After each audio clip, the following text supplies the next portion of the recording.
The evening had begun so quietly. Candlelight on white linen, the soft sound of silver against china. 5 people arranged around a table at Hartwell Cottage, as though nothing in the world were about to go wrong. Vivian Hartwell had dressed with care that evening, not because she wished to impress anyone, but because she had learned long ago that the armor a woman wears is often the difference between surviving a room and being undone by it.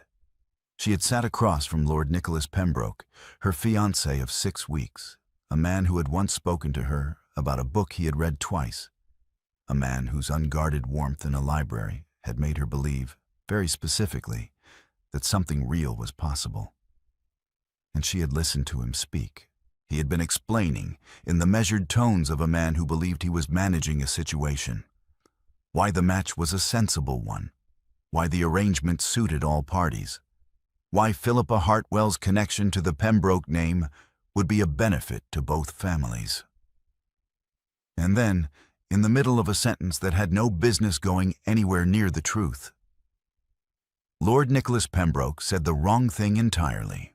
"I only wish," he said, with the particular misfortune of a man who believes he is being diplomatic, "that your cousin had said yes first." The table went quiet. Not the polite quiet of a pause between courses. The complete, airless quiet of a room in which everyone present has just understood that something irreversible has occurred. Lady Pembridge, seated to Nicholas's left, set down her wine-glass with the care of a woman who wished her hands to be occupied with something other than her son's collar. Mrs. Hartwell, at the head of the table, looked at the candelabra as though it had personally offended her. Philippa, Nicholas's intended, studied the white linen of the tablecloth with the focused attention of a woman reading scripture.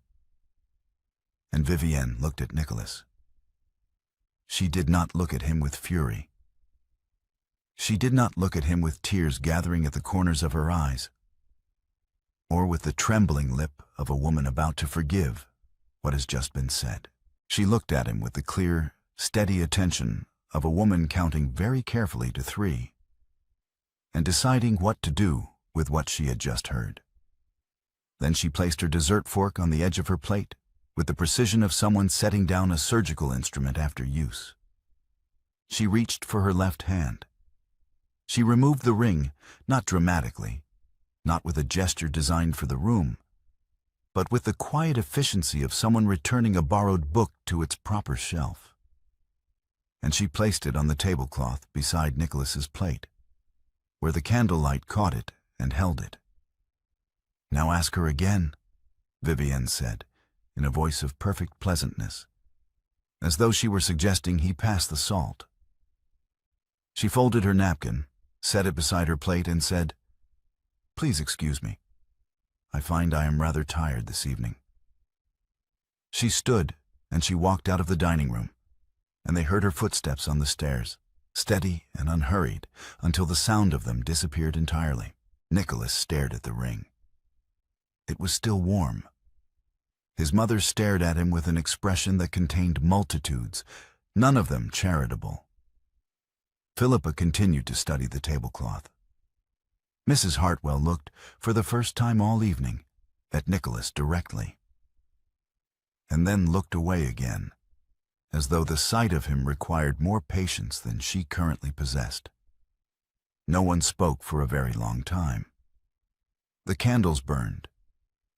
It was past 10 o'clock when Lady Pembridge found her son in the library at Hartwell Cottage, where he had retreated after the household had dispersed with the particular efficiency of people who wished to be elsewhere. He was standing at the window with his back to the room, holding nothing, doing nothing, which Lady Pembridge recognized as a sign that he was in a state of severe internal reckoning. She did not announce herself. She sat in the chair nearest the fireplace, arranged her skirts, and said, "You are an idiot." Nicholas turned from the window. "Mother." "I am not finished," Lady Pembridge said. "You will stand there and listen to me, because I will say this once and I will not repeat myself. And if you interrupt, I will lose my patience entirely, and that will help neither of us." Nicholas closed his mouth. "The words themselves were bad enough," his mother said. "But the words are not the thing I am addressing.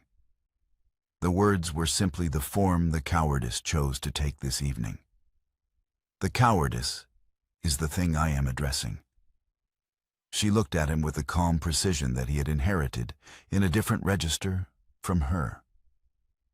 "You have been frightened of that young woman since the evening in the Hartwell library, when you spoke to her about Defoe for 40 minutes, forgot there was anyone else in the room. I watched it happen. You have been frightened of what it means that you feel it. And so you have been performing the correct emotional distance of a man who has made a sensible arrangement. And this evening, when the performance became impossible to sustain, you said the most defensive thing available to you." Nicholas said nothing. "I am not going to assist you," Lady Pembridge continued. "I want to be very clear about that. I will not intercede with Mrs. Hartwell. I will not send notes to Vivienne on your behalf. And I will not offer you any guidance whatsoever until you understand the difference between what you said this evening and why you said it. When you understand why, you may come to me. Until then, you are entirely on your own." She stood, smoothed her skirts, and walked to the door. "Mother," Nicholas said. She paused. "I know why," he said.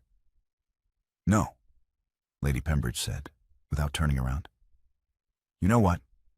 That is not the same thing." And she left him there, in the library, with the fire burning low and the ring still in his coat pocket where he had put it when no one was watching, because he had not been able to leave it on the table. 3 days of silence came from Vivienne's household. Not the absence of communication that results from busy schedules, but the deliberate, structured silence of a woman who has decided what she is not prepared to do.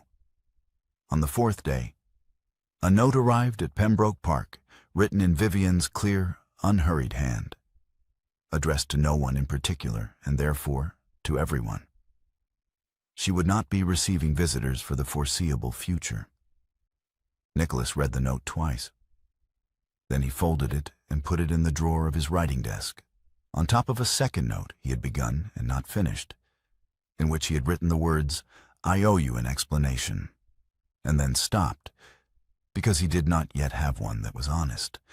He began writing letters in the evenings, not letters he intended to send. He understood, in some practical corner of his mind, that letters were not the right instrument yet. That arriving at Vivienne's door with a written explanation before she had agreed to receive one would be another form of the same presumption. But the writing helped him think, and thinking was what he needed, because his mother had been right. He had known what he said, but he had not yet understood why, and the why was refusing to come easily. The first letter was 4 pages long and was mostly wrong. He burned it. The second was 2 pages and was more honest, but still insufficient. He kept it. By the 3rd week, there was a stack of letters on his writing desk, 7 of them, sealed and addressed to Miss Vivienne Hartwell, Hartwell Cottage, Berkshire. Each one an attempt to say, in careful handwriting, what he had not been able to say aloud at the dinner table or in any conversation since. He read them back sometimes in the evenings and found that they were, collectively, the most honest thing he had written in his life. He did not send them. He told himself it was because the time was not right. He did not examine, very carefully, whether this was true. 3 weeks after the dinner, on a November morning when the frost had not yet fully lifted from the lane between Hartwell Cottage and the eastern edge of Pembroke Park, Nicholas positioned himself on the road he knew Vivienne walked.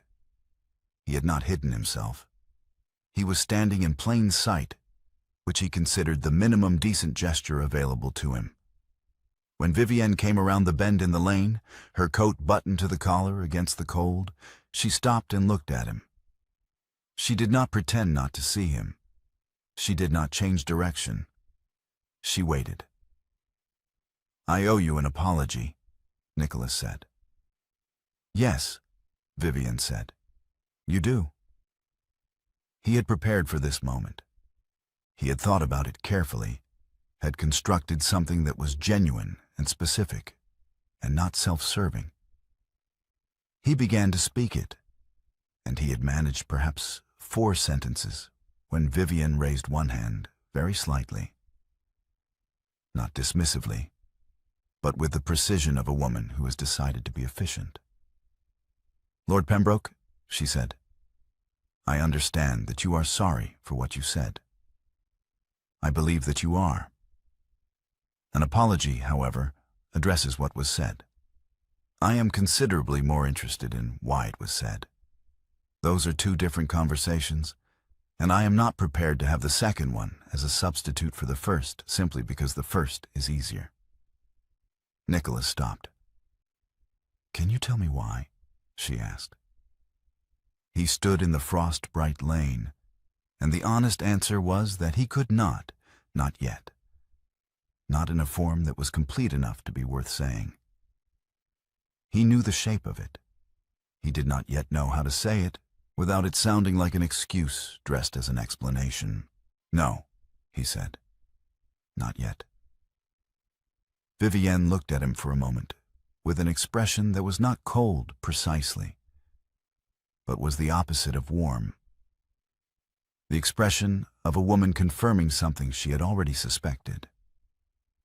Then she nodded once, as though he had answered a question she had been holding for 3 weeks.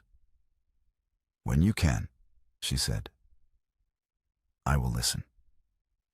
She resumed her walk.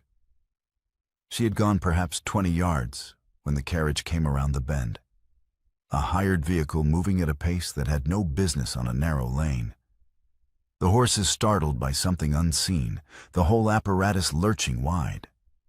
Nicholas's horse, tied at the verge, threw its head and sidestepped. And Nicholas moved without thinking, placing himself in the horse between the line of the carriage and the place where Vivienne was standing. The carriage passed. The driver shouted something. The horses settled. Vivienne had not moved. She looked at Nicholas, and then at the space between where she'd been standing and where the carriage had passed, and then at Nicholas again. The look lasted 3 seconds, perhaps 4. It was not gratitude exactly. It was something more complicated than gratitude. The look of a woman revising a calculation she had believed was complete. Then she turned and walked on. Nicholas stood in the lane and watched her go, and did not call after her, because she had not asked him to. The Hartwell-Pembroke arrangement had been documented. Nicholas discovered this the following week, when he sat across from his solicitor, Mr. Alderton, in the offices on King Street and asked, with the careful neutrality of a man who has been rehearsing the question, what the process would be for formally dissolving the match. Mr. Alderton looked at him over the tops of his spectacles. "It requires written agreement from both families, my lord," Mr. Alderton said. "The arrangement was entered into by Mr. Hartwell Sr. before his death and formalized in correspondence with the late Earl. It cannot be dissolved unilaterally. You would need a signed document from Mrs. Hartwell, or from Miss Philippa Hartwell herself, if she is of age and willing, and the matter would need to be recorded properly." "And if Miss Hartwell were willing?" Nicholas asked. "Then the dissolution would be straightforward," Mr. Alderton said, with the tone of a man who was carefully not asking any of the questions that were occurring to him. Nicholas thanked him and left. He wrote to Philippa that evening, a brief, honest note that asked nothing of her and explained only that he did not wish to continue an arrangement that served neither of them. He did not mention Vivian. He did not need to. Meanwhile, Philippa Hartwell had been watching events with the specific discomfort of a woman who holds a key she has not yet offered. She had known, since the evening of the dinner, that she carried information Vivian did not have. Information that changed the shape of what had happened at the table. She had held it because she was not certain it was hers to give. But the weight of holding it had been growing steadily for 3 weeks, and when Nicholas's note arrived, she read it twice, set it on her writing desk, and sent a note to Vivian suggesting tea. Vivian accepted. They met in Philippa's sitting room on a Thursday afternoon, with the fire built high against the November cold. The conversation moved through the ordinary channels of two women who know each other slightly. The weather, the assembly schedule, a book Philippa had been reading. Then Vivian set down her cup and said pleasantly, "You have something you wish to tell me." Philippa looked at her hands. "I am not certain I know how to begin." "Begin with what you know," Vivian said. "The rest will follow." What happened then was not quite a confession and not quite a revelation, but something in between. A woman carefully setting down a weight she had been carrying in the wrong direction. Philippa spoke in careful sentences, choosing her words with the precision of someone who understands that the truth, said badly, can do as much damage as a lie. She said that she was aware the match had never been what it appeared. She said that she had been watching Vivian since the dinner with something that was not quite guilt and not quite pity, but was uncomfortably close to both. She did not yet say everything, but her manner as she spoke, the way she paused before certain sentences, the way her eyes moved to the window rather than to Vivian's face at particular moments, communicated clearly that what she was offering was not the whole of what she held. At one point, they both reached for the same chair back at the same moment. Vivian rising to examine a book on the shelf behind it, Philippa standing to add coal to the fire. Their hands arrived at the wood simultaneously. Neither took hold. Neither moved away. They stood like that for 1 beat, 2 beats, 3. Not looking at each other, the small distance between their hands carrying the weight of everything that had not yet been said. And then Vivian withdrew her hand, and Philippa moved to the coal scuttle, and neither of them mentioned it. When Vivian left that afternoon, she walked home along the frost-bright lane with the knowledge that Philippa Hartwell was carrying something she had not yet offered. Something that sat behind every sentence she had spoken with the solidity of a fact waiting to be named. Vivian did not know what it was. She knew with certainty that it existed, and that when it came, it would change something. She did not know yet what. The letters arrived on a Wednesday morning, delivered to Hartwell Cottage by Lady Pembridge herself, who handed the bundle to the housemaid without ceremony and left without asking to be received. There were 7 of them, unsealed, tied with a piece of brown string. Beneath the string was a note in Lady Pembridge's handwriting that said only, "I believe these belong with their intended reader." Vivian took them to her desk. She read them in order, which was the only sensible way to read anything. The first was dated 3 days after the dinner, the last was dated the previous week. Each one was written in Nicholas Pembroke's careful, even hand, the hand of a man who was considerably better at writing than speaking, which she had known since the evening in the Hartwell Library, when he had quoted Defoe from memory and then apologized for it, as though quoting literature were a social imposition. The letters said things he had not said aloud. They said them specifically, without ornament, in the language of a man who had spent 3 months writing in the evenings and burning the drafts that were insufficient and keeping the ones that were honest.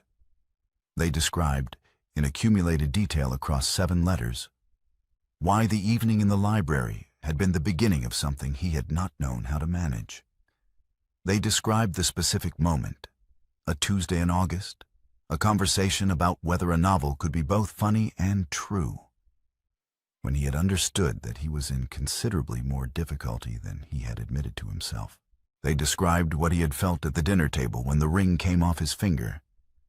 And they described it plainly, without self-justification, as the consequence of his own cowardice. They did not ask for anything. That, Vivian thought, sitting very still at her desk with the last letter open in front of her, was the worst part. A letter that asked for forgiveness could be assessed on its merits. A letter that simply said the truth and asked for nothing in return was considerably harder to know what to do with. She sat at her desk for a long time after she finished reading.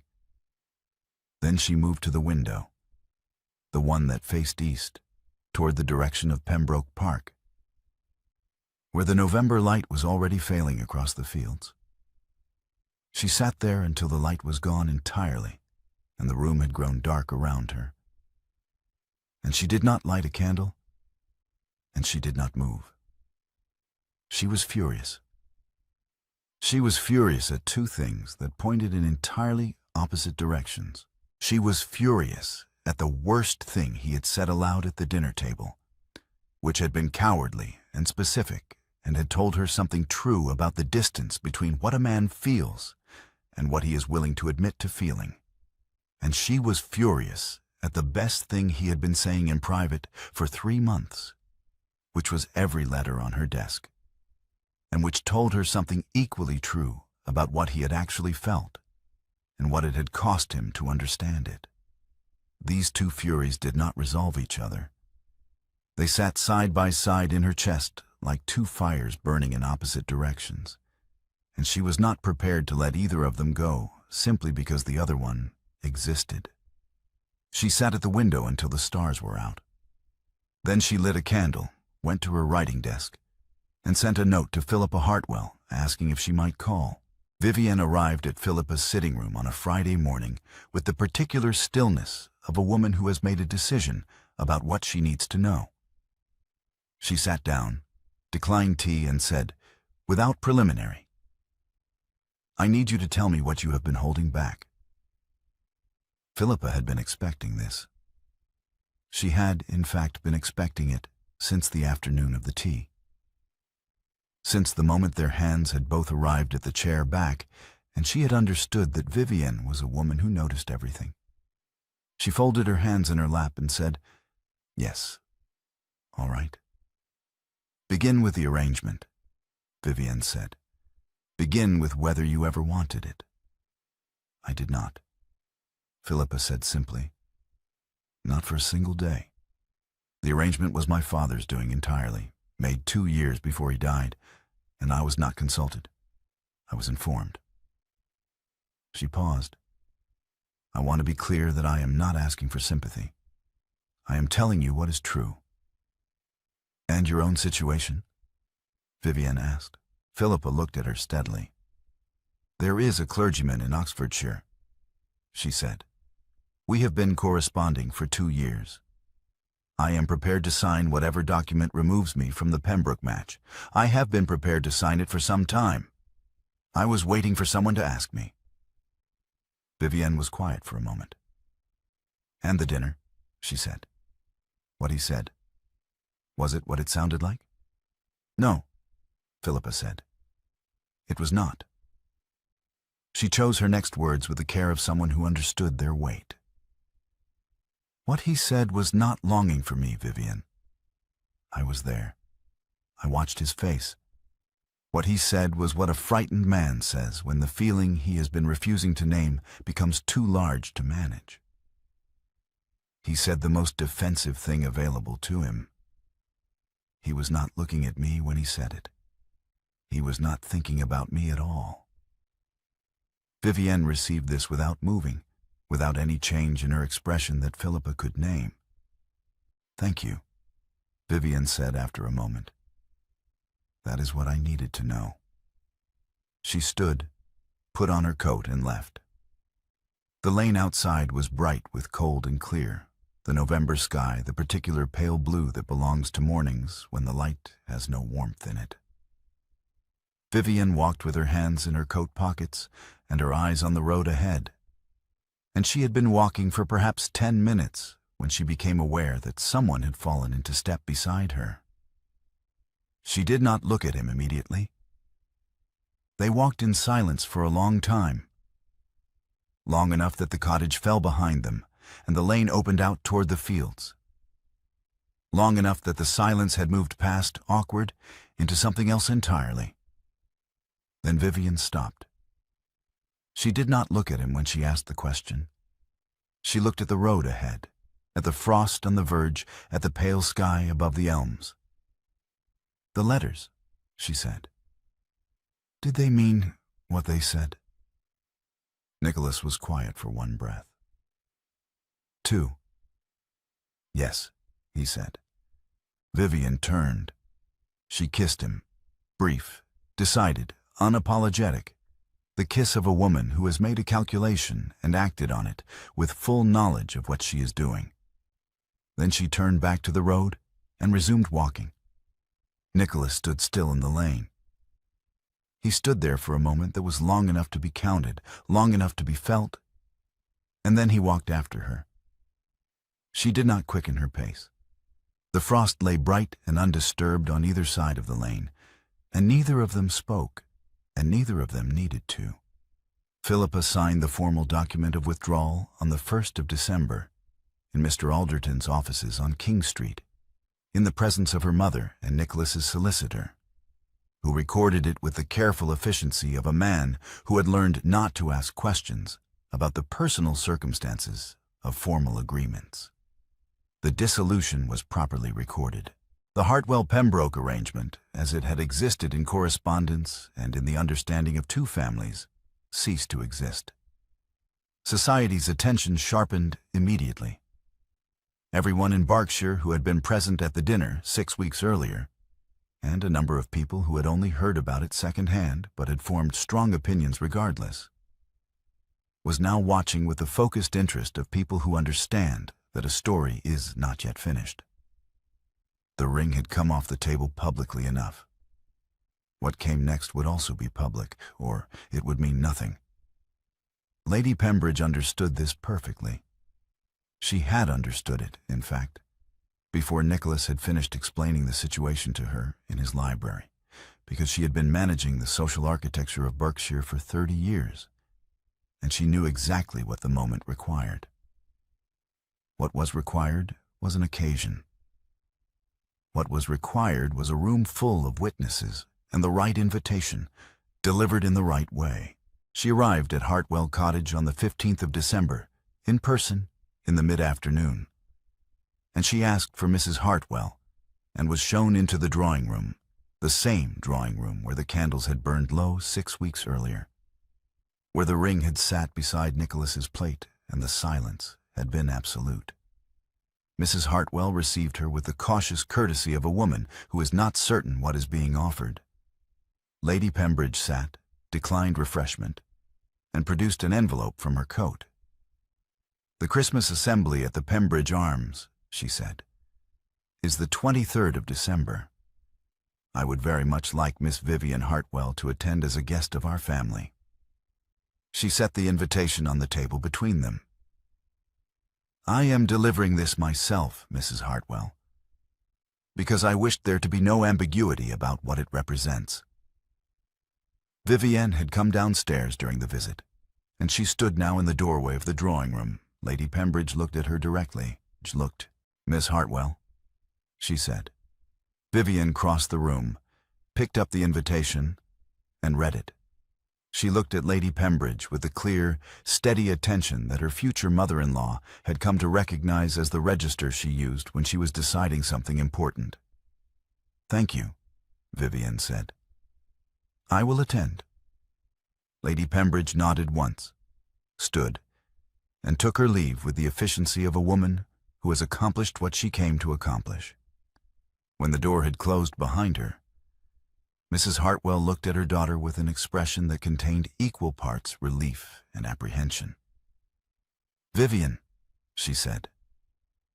"I know, Mama," Vivian said. She set the invitation on the mantelpiece and looked at it for a moment. "I know exactly what it means. That is why I said yes." The Pembridge Arms Assembly Room on the 23rd of December was everything a Berkshire Christmas assembly was supposed to be. The fire built high against the cold outside, the candles multiplied along the walls, the fiddles tuned and playing, the assembled population of the county arranged in the particular social geometry of a room where everyone knows everyone and everyone is watching everyone. The air smelled of pine boughs and warm punch and the particular anticipation of people who have been waiting for something to happen. They had all been there 6 weeks ago. They had not been there, most of them, at the Hartwell dinner table. But the story had traveled as stories do in Berkshire, with speed and precision, and there was not a person in the room who did not know about the ring. Vivienne arrived with her mother and stood near the east wall, wearing a deep blue dress that she had chosen with the same deliberate care with which she chose all armor. She was speaking to Mrs. Alderton when she became aware that the room had shifted slightly. The particular shift of a room in which people have begun paying attention to something specific. She did not turn immediately. When she did, Nicholas Pembroke was crossing the room toward her. He was not performing anything. That was the first thing she noticed. The absence of the social composure he usually wore in public. The managed ease that she had recognized in retrospect as a form of distance. He was not wearing that now. He walked across the assembly room with the directness of a man who has decided something and is following through. And the room, which had been watching, went very quiet. He stopped in front of her. He did not attempt wit. He did not attempt the polished social ease of a man who is managing a situation. He reached into his breast pocket, and for one moment she thought he was reaching for the ring. But what he produced was a folded document, which he held briefly and then returned to his pocket, because it was not for the room. It was for her, and she would see it later, and he needed her to know it existed. Then he spoke. "I wanted you from the beginning," Nicholas said. His voice was plain and even, the voice of a man who has stopped performing and started speaking. "From the evening in the library, when you told me that a novel could be both funny and true, and I realized I had never considered the question properly before. I wanted you, and I was frightened of it. And I said the most cowardly and foolish thing I have ever said in my life at your mother's dinner table. I have spent 3 months understanding why I said it. And I have spent 3 months doing what I should have done the day after I said it. And I am standing here in front of everyone who watched you take that ring off the table, because I wanted the asking to happen in the same room as the damage." He paused. "I am asking you now." The room was very still. Vivienne looked at him. She looked at him with the expression that his solicitor, who was, in fact, present, and had taken a small, involuntary step backward when Nicholas began speaking, had privately described as the most unnerving look he had encountered in 30 years of legal practice. The cold, precise, measuring look of a woman who is deciding something with full information and no sentimentality. It lasted long enough that Mrs. Hartwell, standing 6 feet away, held her breath. Then Vivienne said, "You had better not make me regret it."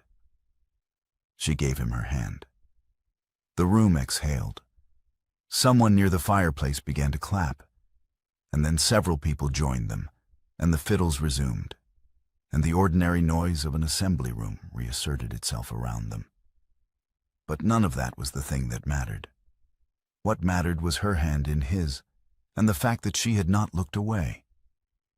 They came back to Hartwell Cottage late that evening, Vivienne and her mother, and Nicholas, who had been invited by Mrs. Hartwell with the quiet warmth of a woman who had been hoping for this outcome for considerably longer than she had admitted.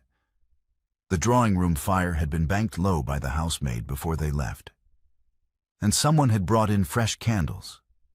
And the room was warm and amber-lit and smelled of the pine boughs Mrs. Hartwell had arranged on the mantelpiece the week before. Mrs. Hartwell said good night with the tact of a woman who understood when she was not needed, and went upstairs. 2 chairs had been drawn close to the fire.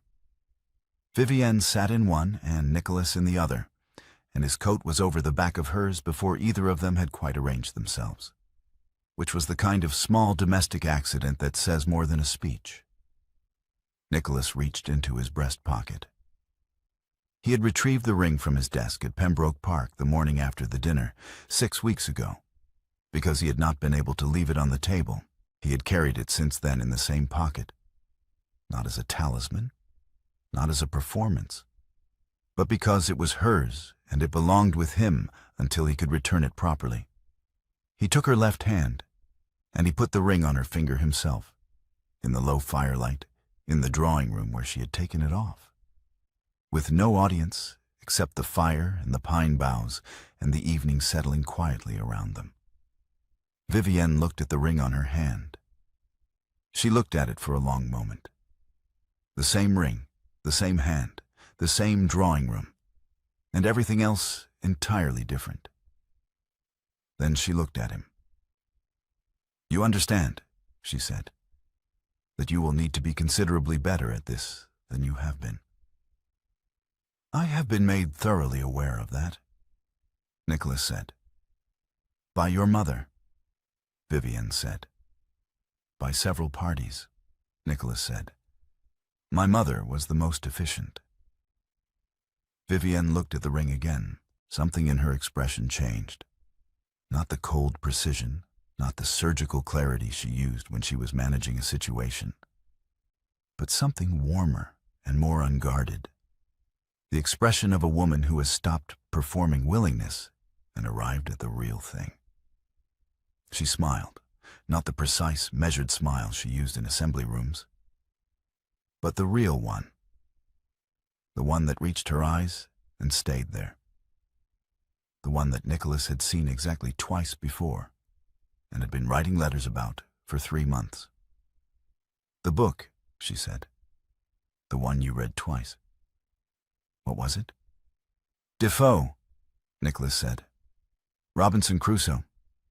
I read it the first time when I was 12 and found it practical. I read it the second time last year and found it considerably sadder." "That is the correct response," Vivienne said. "To most things, actually." "I thought you might think so," Nicholas said. The fire burned down around them, the candles holding their light against the December dark outside the windows, the pine boughs casting their particular green scent into the warm air of the room. 2 chairs drawn close, his coat over hers on the chair back. The ring on her finger, put there by him, in this room, in front of the low firelight. She had not built on nothing, it turned out. She had built on accurate observation.